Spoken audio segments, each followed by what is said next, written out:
नमस्ते दोस्तों, स्वागत है चैनल के ऊपर। और आज ये स्पेशली वीडियो मैं आप लोगों के लिए एक अलग से वीडियो बजट के ऊपर बना रहा हूँ, क्योंकि आप सब जानते हैं कि कल 1 फरवरी है और फरवरी के पहले जो दिन होता है, जो कार्यकाजी दिन होता है, तो उसमें हमारा इंडिया का जो बजट है वो पेश किया जाता है हमारे फाइनेंस मिनिस्टर के द्वारा। तो कल जो फाइनेंस मिनिस्टर बजट पेश करेंगी, इसका एक बहुत बड़ा फैक्ट आप जानते हैं कि शेयर मार्केट के ऊपर पड़ता है। और मैंने सोचा, क्योंकि बहुत सारे लोग ना इसमें ट्रेडिंग में बहुत सारे गलत न्यूज़ के चक्कर में, कई सारे यूट्यूब चैनल्स के चक्कर में बहुत सारा लॉसेस कर देते हैं, तो मैं ये एक सेपरेट वीडियो इसलिए बना रहा हूँ, जिससे कि वो वीडियो में अगर मैं कंबाइन करता तो बहुत लंबा हो जाता। मैं इसको आप स्पेशली इसलिए मत सुनिएगा कि इसमें कुछ आपको लेवल्स या कुछ है, बस इसमें इसलिए सुनिएगा कि मैं इसमें आपको बहुत कुछ सिखाने की कोशिश करूँगा। अब देखिए, कल क्या है कि मार्केट जो है, बहुत आप जानते हैं कि मार्केट में कल न्यूज़ है, और मार्केट में जैसे जैसे, क्योंकि मार्केट में जो हमारा फाइनेंस मिनिस्टर का जो भाषण है, जो बजट पेश करेंगी, वो 11 बजे से स्टार्ट करेंगी, ठीक है। तो 11 बजे तक मार्केट क्या है, हो सकता है कि साइडवेज रहे, क्योंकि मार्केट में 9:15 पे जब हमारा मार्केट चालू हो जाता है, उसके बाद क्या है कि हो सकता है 11 बजे तक मार्केट उसमें साइडवेज रहे। और साइडवेज का मतलब ये नहीं कि साइडवेज ही रहे, हो सकता है कि कोई न्यूज़ आ रही हो, कई न्यूज़ चैनल पे देखते होंगे आप, कई न्यूज़ चैनल दिखाने लगते हैं कि हाँ ऐसा बजट आ सकता है, तो उसके अकॉर्डिंगली क्या होता है, हर बंदा इसमें इफ़ेक्ट हर किसी पे पड़ता है। तो उसके बेसिस पे क्या होता है, कुछ बायर्स, कुछ सेलर्स, अगर कुछ लग रहा है किसी सेक्टर को कुछ अच्छा मिल रहा है, किसी को बेनिफिट होने वाला है फ्यूचर में, तो उस सेक्टर में एकदम से ख़रीदारी होती है, तो उससे क्या होता है, मार्केट ऊपर आता है। हो सकता है किसी सेक्टर के लिए कुछ बैड न्यूज़ आ रही हो, तो उससे होता है एकदम से नीचे मार्केट जाना लगती है। तो ये सब चीज़ें होती हैं, कई अलग अलग फैक्टर्स पे काम करती हैं। तो उस टाइम तक 11 बजे तक कन्फ्यूज़न रहता है मार्केट में, तो 11 बजे तक तो ट्रेड करनी ही नहीं है, किसी भी कंडीशन में 11 बजे तक ट्रेड नहीं करनी है, क्योंकि जब तक फाइनेंस मिनिस्टर का भाषण नहीं आएगा तब तक मार्केट में क्या है, अप डाउन्स होते रहेंगे, कन्फ्यूज़न क्रिएट होता रहेगा, कोई कुछ करेगा, कोई कुछ करेगा, कोई बड़े प्लेयर्स भी होते हैं, वो भी अपना इन्वेस्टमेंट के लिए तैयार बैठे होंगे। लगेगा कि अगर कुछ अच्छा न्यूज़ आ रहा है किसी सेक्टर में, तो वो भी बाइंग करेंगे। और हो सकता है कुछ, अगर उनको लगता है कि किसी सेक्टर से उनका कुछ अच्छा न्यूज़ नहीं है, उसमें कुछ बैड इम्पैक्ट पड़ सकते हैं, तो हो सकता है वो जब अपने कुछ होल्डिंग्स भी आउट करें। तो इस वजह से क्या होता है कि मार्केट में एक बहुत ज़्यादा वॉलेटिलिटी क्रिएट हो जाती है, वॉल्यूम कल के दिन बहुत ज़्यादा हाई रहते हैं, तो इसलिए। और प्रीमियम आप जानते हैं बहुत ज़्यादा ऑलरेडी 2 गुना के आसपास हैं, 2 से भी ऊपर भी होंगे। तो मार्केट में जब फाइनेंस मिनिस्टर का जो भाषण है वो शुरू होगा, जब वो अपना बजट पेश करना शुरू करेंगी देश का, तो उस बजट के बाद मार्केट में अगर किसी चीज़ के लिए कुछ अच्छा आ रहा है, तो उसके साथ साथ मार्केट एकदम से ऊपर जाएगी, तो हो सकता है तुरंत एकदम से नीचे जाए, तो उस टाइम वॉलेटिलिटी इतनी ज़्यादा बढ़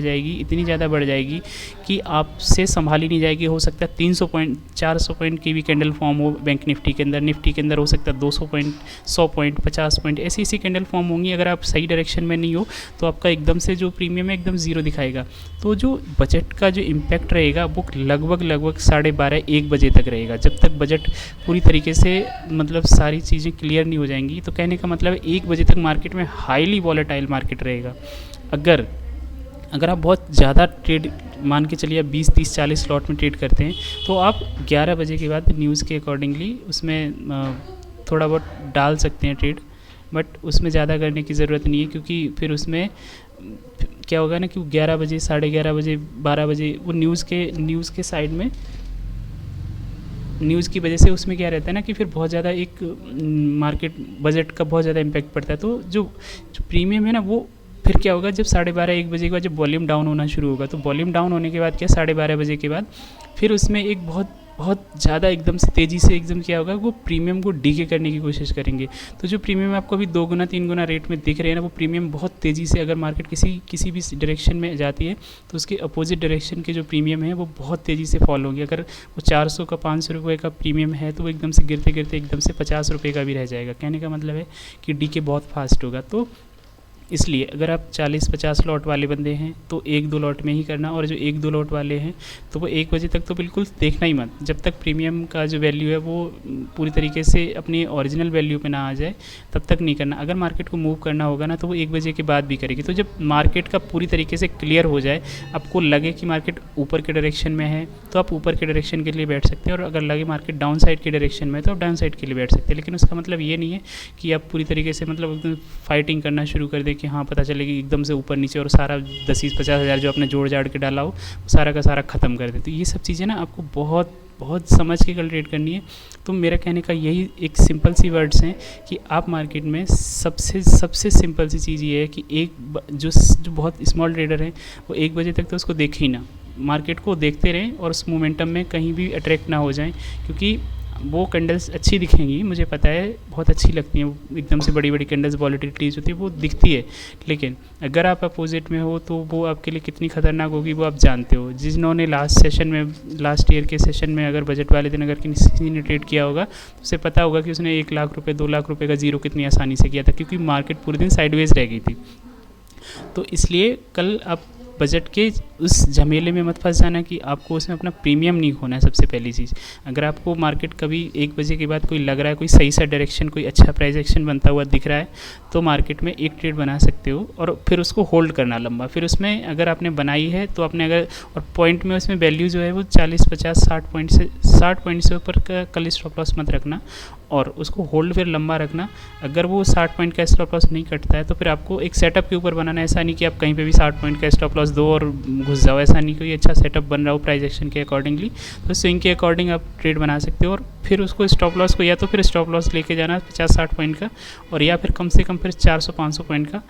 प्रॉफिट लेके जाना है। तो इस माइंडसेट के साथ उतरना कि 1 बजे तक आपको बस इसमें वॉच आउट करना है। इसमें ये नहीं करना है कि बस जहाँ खुले बजट का दिन आप जानते हैं बहुत स्पेशल डे होता है पूरी कंट्री के लिए, तो पूरे यूनियन बजट होता है, तो इसके लिए हर बंदा, हर कंपनी, हर बैंक, हर कोई इससे इम्पैक्ट होता है। तो उन सब चीज़ों से बच के अपने आप को सेफ रखते हुए अगर आपको वहाँ से प्रॉफिट हो रहा है तो ठीक है, नहीं हो रहा है तो ज़रूरी नहीं होता है कि उसमें फ़ाइट करके अपना पैसा देना, ठीक है। तो बस यही इसी सब के लिए मैंने आपको ये स्पेशल मैंने आपको एक सेपरेट वीडियो बनाया है। तो आप लोगों को बस सेव करना है अपने आप को, कल वो वॉलेटिलिटी में नहीं फंसना है, क्योंकि वो इतनी तेज़ एक होता है ना कि कोई ड्राइवर होता है और वो ड्राइविंग जब कर रहा होता है, ड्राइविंग के टाइम पे क्या होता है कि अब कोई मारुति सुजुकी 800 चलाने वाला और उसको सीधा सुपर कार के ऊपर बिठा दो तो वो बंदे का हालत क्या होगा। वो जो मारुति 800 80 किलोमीटर मैक्सिमम जाती है और सुपर कार का स्पीड 80 किलोमीटर से शुरू होता है, तो उसकी हालत तो तुम्हें पता है, पर कच्चे उड़ जाएंगे। तो जब आप वॉलेटिलिटी इतनी ज़्यादा होगी, जो बंदा चीज़ 40 50 पॉइंट बुक करने वाला हो और उस बंदे को अचानक से 500 पॉइंट के मूव दिखने लगें, तो फिर उस बंदे की हिम्मत है क्या कि उसमें झेल पाए? बहुत मुश्किल हो जाएगा। और अगर गलती से अपोजिट डायरेक्शन में तो फिर उसे स्टॉप लॉस काटना मुश्किल पड़ जाएगा, क्योंकि कल के दिन ना इतनी तेज़ी में कई बार स्टॉप लॉस भी वर्क नहीं करते हैं। तो इन सब चीज़ों को देख के तब ट्रेड करना है, तो ध्यान रखिएगा। अगर आप लोगों को कोई भी अगर क्वेश्चन हो तो वो आप कमेंट कर दीजिएगा। Thank you so much.